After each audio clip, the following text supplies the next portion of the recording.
저희가 이제 사순절 이제 마지막 주를 보내고 다음 주가 이제 종려주일 그리고 고난 주간입니다. 우리가 예수님 따라가는 이 사순절 길 위에 예루살렘 길 위에 서 있는데 자기를 부인하는 것이 무엇인지 잘 배웠으면 좋겠습니다. 여러분 예수님께서 말씀하신 예수님의 핵심 사상이 무엇이라고 생각하십니까? 예수님의 핵심, 딱 예수님 생각하면 다들 사랑 이렇게 생각을 해요. 사랑은 사실 사상이 아니고 어떤 윤리 뭐 그런 거고 예수님께서 말씀하신 핵심 사상은 하나님 나라입니다. 이 가끔 사랑을 하나님의 핵심 사상이라 예수님의 핵심 사상이라고 이해하는 사람들이 오히려 그 사랑 때문에 문제를 일으키기도 해요. 성경과 반대되는 삶을 살아도 사랑으로 다 덮어줘야 된다. 이렇게 되면 하나님의 말씀대로 세워지는 세상을 만들 수가 없는 거죠. 미국 사회를 예로 들면 미국은 사랑이라고 이야기하면서 동성애도 이렇게 허락하잖아요. 이렇게 아주 단순하게 이야기하면 안 되지만 굉장히 그 안에도 복잡한 문제들이 들어있지만 아주 단순하게 보면 하나님 나라의 관점으로 보면 이 동성애는 하나님의 창조 질서를 역행하는 일입니다. 물론 개인적인 어떤 유전적인 한계 이런 것들도 인정을 해야 되고 그 안에 굉장히 많은 논의가 있지만 그렇다고 동성애를 무조건적으로 정당화할 수는 없는 거죠.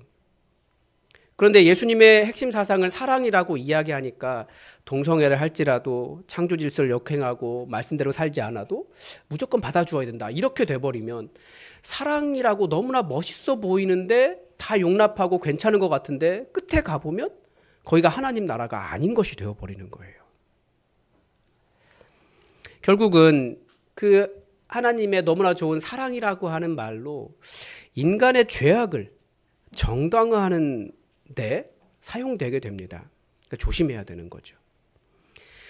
하나님 나라를 만든다는 것은 하나님께서 만드신 이 세상을 하나님의 말씀 위에 세우는 회복 운동입니다. 많이 깨어져 있거든요. 그래서 우리의 사역은 이 세상에 그 깨어진 하나님 나라의 모습을 볼 때마다 그 세상을 어떻게 하나님 나라로 회복할까, 회복시킬 수 있을까 고민하며 세상을 바꿔가는 것입니다. 여기에서 사랑이 중요한 역할을 하는 거죠. 사랑이 없으면 하나님 나라를 세운다고 하는 일이 자칫하면 바리새인들처럼 되어버릴 수 있습니다. 바리새인들 자기들 성경에서 끌어낸 너무나 멋있는 원리들을 가지고 정의라고도 이야기하고 말씀이라고도 이야기하고 이것이 하나님의 뜻이다라고 말하며 다른 사람에게 강요했는데 결국 어떻게 되었습니까? 사람 정죄하고 오히려 사랑 없는 세상을 만들어 버렸어요. 맞는 것 같은데 결국은 하나님의 사랑을 모르는 헛된 것이 되어버리는 거죠. 그러니까 우리는 하나님 나라 세운다고 하면서 그 안에 깊은 사랑을 가지고 있어야 돼요. 내가 어떤 사랑 받았는지 알고 다른 사람 정죄하고 왜 못하냐고 비난하고 자기가 생각하는 하나님 나라의 모습과 맞지 않으면 공동체에서 잘라내고 이런 거 아니에요. 그러면 결국은 다 모두 율법으로 정죄당하는 바리새인의 세상이 되는 것입니다. 우리는 거기를 하나님 나라라고 부를 수가 없는 거예요. 하나님 나라는 하나님의 통치를 받는 세상인데 하나님의 통치의 핵심이 사랑인 거예요. 예수님은 그 사랑으로 세워지는 하나님 나라를 계속해서 말씀해 오셨습니다. 문제는 우리 사람들 안에 하나님의 말씀을 이렇게 들으면 오해가 자꾸 발생해요. 말씀으로 세우는 하나님 나라다. 그러니까 이제 막 바리새인들처럼 세우기도 하고 사랑으로 세운다. 그러니까 자꾸 말씀 없는 무조건적인 용납을 통해서 결국은 인간의 죄악으로 가득 찬 세상을 만들기도 하고 계속 그런 오해가 있습니다. 그래서 복음은 계속해서 말씀드리지만 완전히 율법주의도 아니고 완전히 자유주의도 아니에요. 자기 마음대로 하는 세상도 아니에요. 그 중간에 위치가 있습니다. 거기가 복음입니다. 사람들이 가지고 있는 또 다른 오해, 하나님 나라에 대한 오해가 오늘 말씀에 나와요. 오늘 본문은 그렇게 시작해요. 예수님께서 예루살렘으로 가시는데 이제 예루살렘이 눈앞에 있으니까 지금 여리고에 있습니다. 이제 예루살렘인 거예요. 그 동네만 지나가면. 그러니까 하나님 나라가 당장 눈앞에 임할 것이라고 당장 나타날 것이라고 사람들이 생각했다라는 거예요. 예수님을 따르던 무리들이 생각한 하나님 나라가 무엇인지 이해할 수 있습니다. 지금 이스라엘의 왕은, 그때 이스라엘을 지배하고 있었던 왕은 로마의 황제였습니다. 그래서 이스라엘이 생각한 하나님 나라의 회복은 정치적인 왕으로서 임하실 예수님, 그 무너진 다윗의 장막, 그 무너진 이스라엘의 다윗의 왕조를 다시 회복하는 그런 메시아를 기다렸다라는 거예요. 그게 하나님 나라라고 생각했다라는 것입니다. 그러나 예수님께서 이 세상이 하나님 나라로 세워지는 일에 아주 관심을 가지고 계시지만 그 하나님 나라가 곧 정치적인 하나님 나라는 아니었다라는 거예요. 우리도 여러 가지로 하나님 나라의 모습을 생각해요. 아주 이상적인 모습을 그리죠. 교회가 하나님 나라처럼 되어야 된다고 생각하고 가장 이상적인 모습, 이래야 된다, 정의로운 모습 막 그려놔요. 그런데 그 세상이 될까요? 안 될까요? 안 돼요. 왜냐하면 완성된 하나님 나라는 예수님이 오셔야지만 가능한 일이기 때문에 우리가 아무리 멋있는 조직, 아무리 멋있는 말들, 완벽한 그런 이상을 세운다 할지라도 교회조차도 그 완벽함에 이를 수 없다라는 거예요. 그래서 우리 사랑하면서 서로 인내하면서 서로 보듬으면서 그렇게 우리 주님 오실 때까지 견뎌보자 라고 하는 것이 교회인 거예요.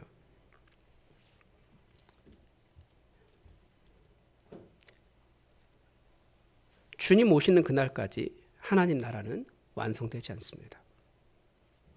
교회는 세상에 예수 그리스도를 충만하게 채워가는 기관이지만 교회를 통해서도 하나님 나라가 완성되지 않는다는 것을 기억해야 돼요. 그렇지 않으면 우리 상처받고 또 왜 못하냐고 정죄하고 뭐 그런 일이 발생하죠. 조심해야 되죠. 그래서 예수님께서 가장 먼저 가르쳐 주시는 이 하나님 나라의 진리는 예수님께서 왕으로 임하실 그때까지 지연되어 있다는 거예요. 우리는 지금 왕정체제가 아니기 때문에 잘 이해하지 못하는 면이 있지만 서구 왕정체제는 이 말씀을 잘 이해할 것 같습니다. 아마 몇백 년 전까지만 해도 잘 이해했을 거예요. 예수님 시대에 헤롯 왕도 그랬습니다. 헤롯이 왕이 된 방법은 로마 황제, 그 지역을 통치하고 있는 로마 황제에게 가서 내가 이 지역의 왕이 될 수 있도록 나에게 왕위를 주십시오. 가서 왕위를 받아오는 것입니다. 그게 서구 체제가 가지고 있는 왕이 되는 방법이거든요. 나중에 이제 로마 황제가 없어지고 난 다음에 그 서구 지역에서 가장 큰 왕은 교황이었잖아요. 각 지역의 왕들이 왕위를 받으러 로마로 가는 거예요. 그래서 황제에게 왕위를 받아서 자기의 지역으로 돌아왔습니다. 다 혹시 그 겨울왕국이라는 만화를 보셨나요? 거기에 보면 첫 번째 나오는 게 그거잖아요. 왜 안나와 엘사가 부모님을 잃어버립니까? 왕위 받으러 갔다가 사고가 나서 그러는 거잖아요. 그러니까 왕위를 받아오는 것인데 그러면 잠시 그 왕위를 받으러 간 사이에 그 나라는 무슨 일이 생깁니까? 왕이 비어있는 상태예요. 그러니까 왕이 비어있으니까 그때 어떤 일이 일어날까요? 일단은 그 왕이 그 사람이 자기 나라의 왕이 되기를 원치 않는 반대파 사람들이 여러 가지 작업을 해요. 막 반역을 일으키기도 하고 그러니까 그때 반역을 못 일으키도록 가장 믿을 만한 신하들에게 나라를 맡겨두는 겁니다. 그리고 또 뭐 실제로 헤롯도 그랬고요. 그 로마 황제에게 이 사람은 우리나라의 왕이 되면 안 됩니다. 그러니까 이 사람에게 왕위를 주지 마십시오라고 로비를 하기도 했어요. 돈을 엄청나게 보내가지고. 그럼 이제 헤롯이 돌아와가지고 다 처단하는 거죠. 예수님은 하나님의 나라가 이와 같다 말씀하십니다. 하나님 나라는 예수님께서 왕으로 임하실 때까지 완성되지 않고 지연되어 있습니다. 하나님 나라가 유예되어 있는 거죠. 그렇다고 예수님이 왕이 아니신 것도 아니고 이 나라가 하나님의 나라가 아닌 것도 아니에요. 왕이신 예수님께서 왕위를 가지고 이 땅에 임하실 때까지 잠깐 물리적으로 자리를 비우고 계신 것입니다. 또한 예수님이 왕으로 오시는 것을 싫어하는 사탄의 미혹을 받고 예수님을 왕으로 인정하지 못하는 반대파들도 이 세상에 존재하고 있습니다. 바로 이 상태, 하나님 나라가 지연되어 있는 하나님 나라를 지금 우리가 살고 있는 것입니다. 그래서 예수님께서 왕위를 가지고 다시 오실 때까지 이 나라는 하나님 나라이지만 아직 완성되지 않은 채로 남아 있어서 악한 영들이 역사하는 혼란도 있고, 이 세상이 하나님의 나라이면서도 이렇게 고통이 많은 거예요. 왜 질병이 있습니까? 왜 우리가 아픕니까? 왜 우리는 늙고, 왜 우리는 죽고 이렇게 힘듭니까? 악한 사탄과 사탄의 추종 세력들이 이 세상에서 활개치고 있기 때문에 그래요. 주님 오시는 그날까지 계속 그럴 거예요. 그래서 주님 오시는 그날까지 우리는 계속 아프고, 때로는 외롭고, 때로는 가난하고, 힘들고, 불신과 폭력과 고통 속에 주님 언제 오십니까? 신음하는 세상을 살아간다라는 거예요. 문제는 예수님께서 우리에게 하시는 말씀은, 그렇다면 우리는 주님이 왕으로 오시는 그때까지 무엇하고 있어야겠냐는 거죠. 당연히 반대파들에게 넘어가면 안 돼요. 귀신과 악한 영들에게 넘어가면 안 돼요. 그리고 또 우리는 주님을 기다리는 사람들입니다. 그런데 기다릴 때 그냥 기다리는 것이 아니라 우리에게 사명이 주어져 있다는 거죠. 오늘 본문은 예수님은 이 사명을 우리에게 문화를 주셨다라는 것을 표현하고 있어요. 비유하세요. 한 문화는 한 100드라크마 된다고 그러니까 한 노동자의 한 100일 정도에 되는 품삯입니다. 여러분의 100일 정도의 그 사례가 어느 정도 되는지 모르겠지만 사실은 많다면 많고 적다면 적을 수도 있을 거예요. 그런데 분명히 본문은 사실은 그렇게 많은 것으로 표현하고 있지는 않아요. 적은 것에 충성하였으니라고 하시는 거 보면. 노동자의 각기 받는 그 느낌은 다르겠지만 예수님께서 주신 것은 사명이라는 거예요. 예수님의 사람들에게 내가 왕위를 받아가지고 올 테니 그때까지 이 돈으로 장사를 해라 라고 하신 상태가 지금 우리가 주님 기다리고 있는 상태예요. 즉 한 문화씩을 받아서 주님 오실 때까지 장사를 하는 사명, 저와 여러분, 그 일을 하는 사람들이 저와 여러분 제자라는 거예요. 그런데 이 문화가 무엇일까요? 교회가 장사하는 곳입니까? 장사 얘기하니까. 그래서 교회가 돈을 좋아하나요? 그런 거 아니죠. 예수님께서 돈으로 비유하셨지만 이 문화는 우리 각자에게 주어진 영적인 생명입니다. 이렇게 말하는 이유가 뭐냐면 다른 복음서에서는 달란트 비유를 하잖아요. 달란트 비유는 분명히 은사의 같아요. 왜냐하면 어떤 사람에게는 10달란트, 어떤 사람에게는 5달란트. 각기 주어진 은사가 달라요. 그런데 문화는 모든 사람에게 한 문화씩 주어졌어요. 그 사람의 능력이 얼마를 가지고 있든지 아무 상관없어요. 한 문화씩 주어져 있어요. 그러니까 우리 모두에게 주어져 있는 것이 무엇입니까? 예수 그리스도의 생명이라는 거예요.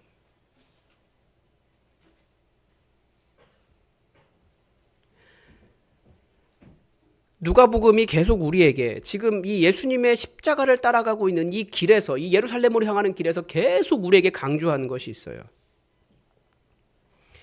그 핵심 구절이 바로 오늘 비유가 나오게 된 사건. 오늘 이 문화 비유는 삭개오 사건 안에 들어 있습니다. 삭개오 사건 때문에 이 문화 비유가 나온 것인데, 이 삭개오 사건의 마지막 말이 무엇인지 19장 10절의 말씀을 읽어보면 알 수 있습니다. 우리 19장 10절 말씀 다 함께 읽어볼까요? 시작. 인자가 온 것은 잃어버린 자를 찾아 구원하려 함이니라. 예수님께서 왜 하늘 보좌를 버리시고 이 땅에 내려오셨습니까? 하늘에 가만히 계셨으면 천군 천사들의 온갖 찬양과 영광과 모든 것을 다 누리실 수 있는 분이 왜 이 땅에 내려오셨습니까? 계속해서 누가복음 이 예루살렘 길을 시작하면서 예수님께서 하신 것이 있어요. 첫 번째는 자기를 부인하라는 것이었어요. 자기를 부인하는 것의 첫 번째가 무엇이었습니까? 돈이었습니다. 돈 보고 살지 마라. 돈 따라가지 마라. 돈 포기해라. 이게 예수님이 주신 자기 부인의 첫 번째였어요. 그리고 하신 말씀이 너희가 잃어버린 자, 찾고자 하는 그 잃어버린 자를 찾고자 하는 아버지의 마음을 아느냐, 이것이었습니다. 그래서 양 99마리가 100마리가 있는데 양 99마리가 있어도 한 마리 잃어버린 자를 찾아서 들로 산으로 정말 안타까우면서 뛰어다니는 그 목동의 마음을 너희가 아느냐. 우리 하나님 그것 때문에 내려오셨다는 거예요. 예수님께서. 동전 10개가 있는데 그중에 하나 없어졌다고, 동전인데 막 쓸고 찾고 계속해서 하는 그 여인의 마음을 아느냐. 탕자의 비유도 그거잖아요. 그 탕자가 둘째 아들이 아버지 빨리 죽었으면 좋겠습니다. 재산 다 물려주십시오 하고 허랑방탕하게 가서 놀고 먹고 온 사람인데 그 아들 기다리며 찾고자 한 그 아버지의 마음을 아느냐? 이게 누가복음에서 계속해서 이야기하는 거예요. 너희는 잃어버린 자를 찾고자 하신 아버지의 마음을 아느냐? 하나님의 마음. 그런데 삭개오 사건에서 무슨 일이 일어납니까? 예수님이 삭개오의 집에 들어가니까 세리 중에서 장이에요. 얼마나 큰 죄인이라고 당시에 생각했습니까? 악독한 죄인이라고 생각했습니다. 근데 그 사람 아브라함의 자손으로 회복되니까 사람들이 수군거려요. 저런 사람이 어떻게 예수님 믿을 수 있습니까? 그런데 그 마음, 그걸 아시고 예수님께서 하신 말씀이 그거예요. 인자가 온 것은 잃어버린 자를 찾아 구원하려 함이니라. 그러니까 우리에게도 요구하시는 것이 그거예요. 이 예수님의 마음을 아느냐. 누가복음은 왕의 종들에게 똑같이 한 문화씩 맡겼다고 기록하고 있습니다. 우리가 다 똑같이 받은 그것, 예수 그리스도의 생명입니다. 이제 우리는 다시 오실 우리는 하나님의 완벽한 통치가 있는 하나님 나라를 기다리고 있는데 우리가 할 일이 무엇인가?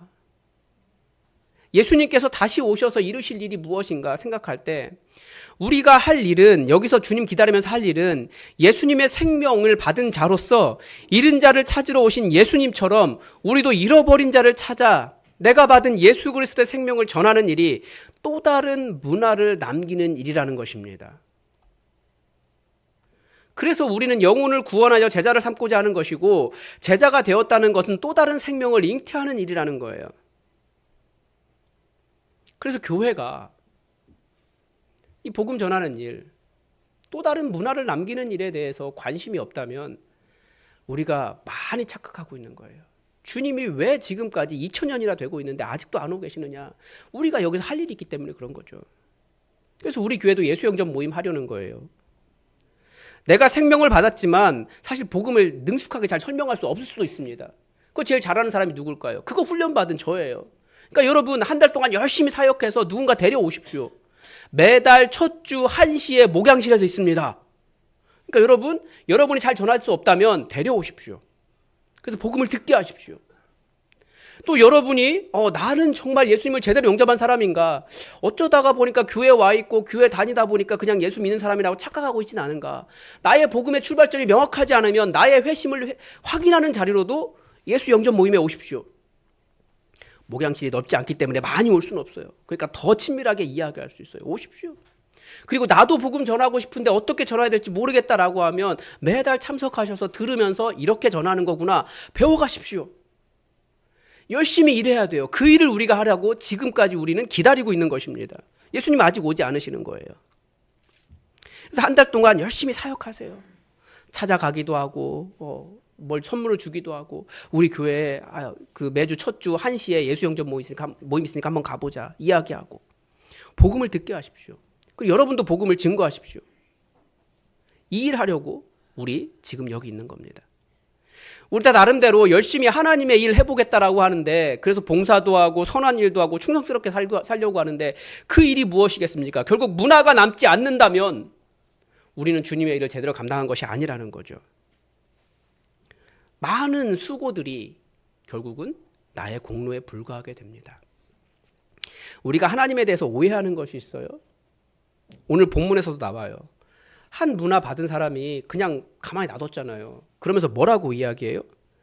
당신 주인은 엄한 사람인데 두지 않은 것을 취하고 심지 않은 것을 거두나이다. 이렇게 생각했다라는 거예요.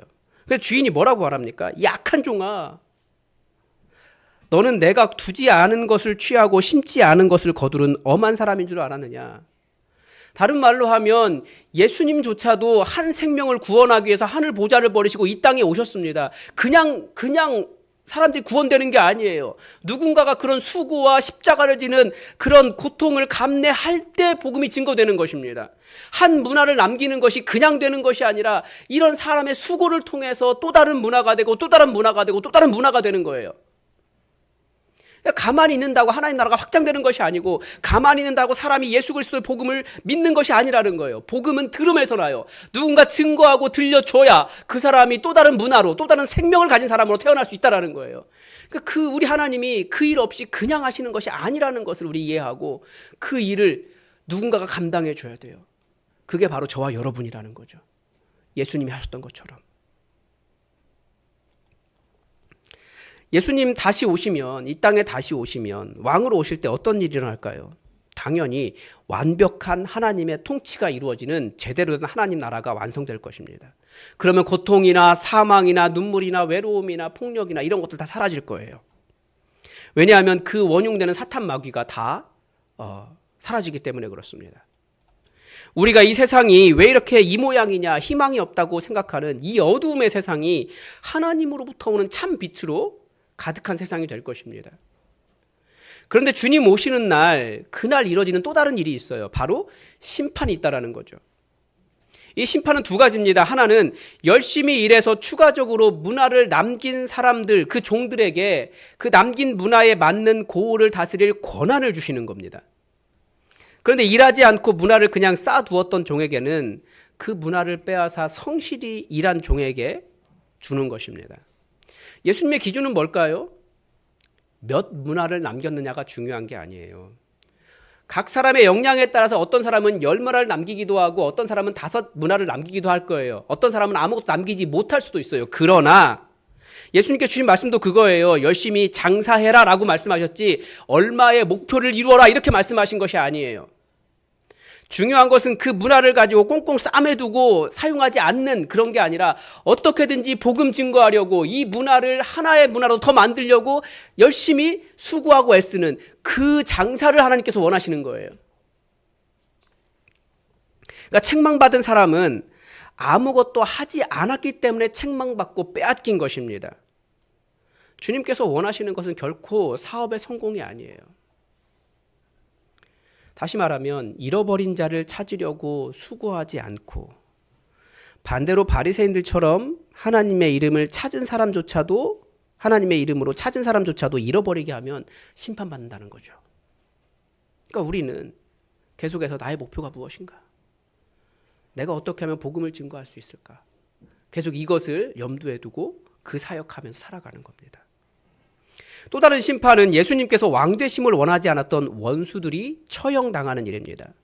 이 처형이라는 용어가 굉장히 무섭죠. 그러나 그 심판 자리는 예수님을 왕으로 모시지 않았던 사람들이 영원한 생명을 얻지 못하는 자리입니다. 당연히 그게 처형인 거예요. 예수님의 왕되심을 싫어하는 원수가 누구인지 크게 두 가지로 생각해 볼 수 있습니다. 하나는 당연히 사탄 마귀입니다. 사탄 마귀가 어떻게든지 우리 예수님 믿지 못하게 하려고 우리에게 다가오거든요. 그리고 오늘 본문에서 발견하는 말씀은 예수님께서 찾으러 오신 그 사람들을 죄인 취급하고 정죄하며 예수님을 비난했던 종교 지도자들이었습니다. 그러니까 예수님이 주인이 아니라 자기들의 종교적 법칙이, 자신들의 이데올로기가, 자신들의 지식이, 자신들의 지위가, 자신들이 누리고 있는 것들이 예수님보다 더 중요했던 사람들입니다. 이 사람들은 자신들이 생각했던 하나님 나라 만들다가 진정한 왕이신 예수님을 왕으로 인정하지 않겠다고 주장한 사람들이었다는 거죠. 다들 자기가 옳다는 생각 때문에 예수님을 왕으로 인정하지 않습니다. 성경은 예수님을 주인으로 삼지 않는 모든 것들을 다 우상이라고 말합니다. 그러니까 주님 오시는 그날 우상 숭배자들도 다 심판을 받는 것입니다. 예수님께서 이 땅에 오셨다가 가신 지 벌써 거의 2000년 가까이 되어 갑니다. 승천하신 주님은 아직도 오지 않고 계십니다. 그런데 우리는 여전히 똑같아요. 우리도 여전히 주님을 기다리고 있습니다. 무엇을 하며 기다려야 할지 아주 명확합니다. 예수님처럼 잃어버린 자를 찾아다니는 것입니다. 그런데 난 능력이 없어요. 그렇게 말할지 모르겠지만 우리 모든 사람에게는 이미 한 문화씩이 다 주어져 있습니다. 그 문화를 또 다른 문화로 만들 수 있도록 우리에게 역사하시는 분이 성령님이세요. 예수님 믿는 순간 우리에게 성령이 와 계세요. 그냥 나 행복하자고 즐겁자고 막 나에게 능력 있다고 이러려고 성령님이 오신 게 아니라 그 문화를 가지고 일할 수 있도록 성령님께서 오신 거예요. 그래서 우리는 그 생명을 가지고 있기 때문에 어떤 사람은 10문화를 남길 수도 있고 어떤 사람은 능숙하게 더 많은 문화를 남길 수도 있고 어떤 사람은 한 문화도 남길 수 없을지도 모르지만 주님 오시는 그날까지 영혼 구원하여 제자 삼는 사역하면서 우리는 주님을 기다리고 있는 것입니다. 주님께서 이 사명 주셨는데 우리는 이 사명보다 다른 것에 더 집중할 때가 많습니다. 그 다른 것이라고 하는 게 예수님께서 처음부터 말씀하신 것이 그거예요. 돈이에요. 자기 부인의 첫 번째는 돈이에요. 우리가 무엇을 해야 하는지 내가 받은 그 소중한 문화를 깜빡하고 있는 거죠. 주님이 더디게 오시니까. 우리 잃은 자를 찾고자 저 하늘 보좌를 버리고 내려오신 예수님처럼 어떻게든지 잃은 자의 마음, 어떻게든지 잃은 것을 찾고자 하는 그 아버지의 마음으로 우리도 이 땅에서 이 사명 잘 감당하면서 주님을 기다릴 수 있기를 바랍니다. 주님 오시는 그날 이 사명 잘 감당할 때 주님께 큰 영광을 얻을 줄 믿습니다. 하나님, 우리에게 너무나 소중한 예수 그리스도의 생명을 주시고 그 생명 또 다른 사람에게 증거하며 주님 오시는 그날까지 이 사명 감당하라 하시니 감사합니다. 주님이 더디 오시니 우리가 이 사명 잊어버리고 다른 것들 집중하고 어떻게 하면 이 세상에서 잘 살까 헛된 마음 품기도 하고 또 때로는 사명보다도 나의 목적이 더 우선할 때가 있습니다. 내가 만드는 하나님 나라가 아니라 예수님 오셔서 만드실 하나님 나라 기대하며 이 땅에서 내가 가진 생명을 더욱더 풍성하게 하는 이 사명 제대로 감당하며 주님 기다릴 수 있게 하여 주시옵소서. 반드시 주님 오셔서 그 심판의 자리에 우리도 서야 한다는 것을 기억하고 복음에 충실한 제자 되게 하여 주시옵소서. 내가 부인해야 할 나 자신이 무엇인지 제대로 깨달아 알게 하시고 이 십자가의 길 예수님 따라 걷는 이 시간 되게 하여 주시옵소서. 모든 것 주님께 감사드리며 예수님의 이름으로 기도드립니다. 아멘. 우리 찬송가 213장으로 우리 하나님께 찬양 올려드리겠습니다.